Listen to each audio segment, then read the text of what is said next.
Hello viewers, আসসালামু আলাইকুম। আবারও চলে আসলাম নতুন আরেকটি মাছের রেসিপি নিয়ে আপনাদের মাঝে। আজকে আমি তৈরি করে দেখাবো সামুদ্রিক একটি মাছ। এটা দেখতে অনেকটা তেলাপিয়া মাছের মতো, কিন্তু এটা তেলাপিয়া মাছ নয়, এটা হচ্ছে সামুদ্রিক দাঁতনে মাছ। অনেকে হয়তোবা এই মাছটা চিনেন, অনেকে চিনেন না। এটা সামুদ্রিক একটি মাছ, আর এই মাছটা খেতে অসম্ভব মজা হয়।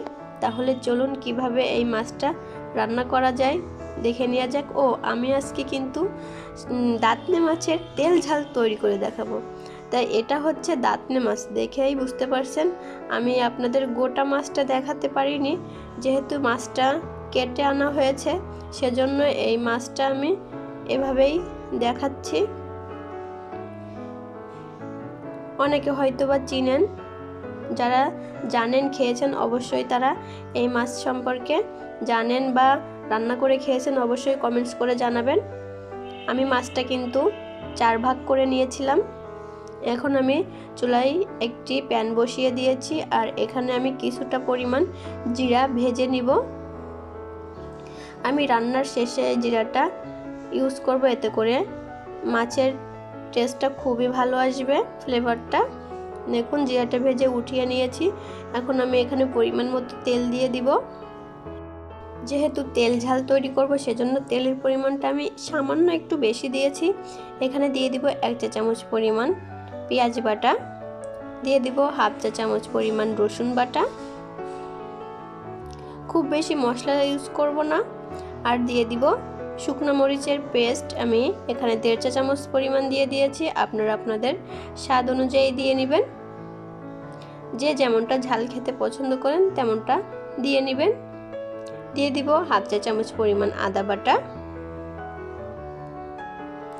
দিয়ে খুব ভালোভাবে তেলের সঙ্গে মশলাটা একটু কষিয়ে নিব। এখন সামান্য পরিমাণ পানি দিয়ে মশলাটা কষিয়ে নিব, যেহেতু এখানে গুঁড়ো মশলাটাই অ্যাড করব, সেজন্য একটু পরিমাণ পানি দিয়ে দিয়েছি। দিয়ে দিব স্বাদ মতো লবণ, দিয়ে দিব 1/2 চা চামচ পরিমাণ হলুদের গুঁড়া, দিয়ে খুব ভালোভাবে কষিয়ে নিব। আমি মাছটা কিন্তু না ভেজেই রান্না করব, আপনারা চাইলে মাছটা ভেজেও রান্না করতে পারেন। তবে এই সামুদ্রিক তাজা মাছটা আমি না ভেজেই রান্না করব, এতে করে আমি খুব সুন্দর এর আসল টেস্টটাই পাবো। যারা কাঁচা মাছ না ভেজে খেতে পারেন না, তারা ভেজে নেবেন, সমস্যা নেই। তবে খুব বেশি ভাজবেন না, হালকা করে ভেজে নিলেই হবে। দেখুন আমি এখানে একটা মিডিয়াম সাইজের টমেটো এভাবে কুচিয়ে দিয়ে দিব, এতে করে খেতে খুবই সুন্দর হবে।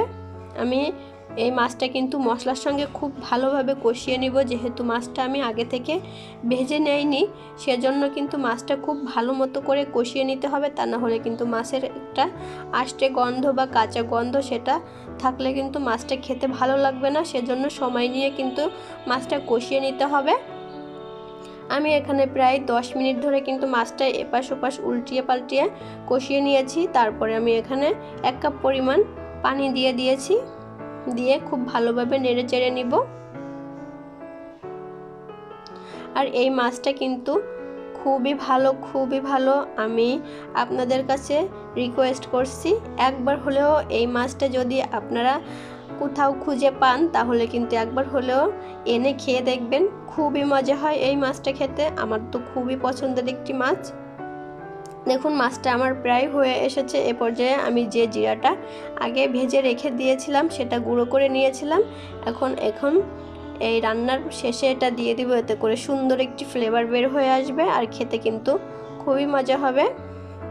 এখন এটা আমি পরিবেশন করে দিব, চুলাটা অফ করে দিব। পরিবেশন করে দিয়েছি। দেখুন দাঁতনে মাছের তেল ঝালটা কতটা ইয়াম্মি দেখাচ্ছে, আর কালারটা কতটা সুন্দর এসেছে। গরম গরম ভাতের সঙ্গে কিন্তু এই দিয়ে 1 প্লেট ভাত খাওয়া হয়ে যাবে, আর কিছুই লাগবে না। অবশ্যই আমার এই রেসিপিটি ফলো করে এই মাছের একটা রেসিপি আপনারা করে দেখতে পারেন, আর কমেন্টসে জানাবেন কেমন হয়েছে। লাইক দিতে তো একদমই ভুলবেন না, কারণ আপনাদের একটা লাইক আর কমেন্টস আমাকে অনেক বেশি উৎসাহিত করে। আমার ভিডিওটি দেখার জন্য সবাইকে অসংখ্য ধন্যবাদ। আল্লাহ হাফিজ।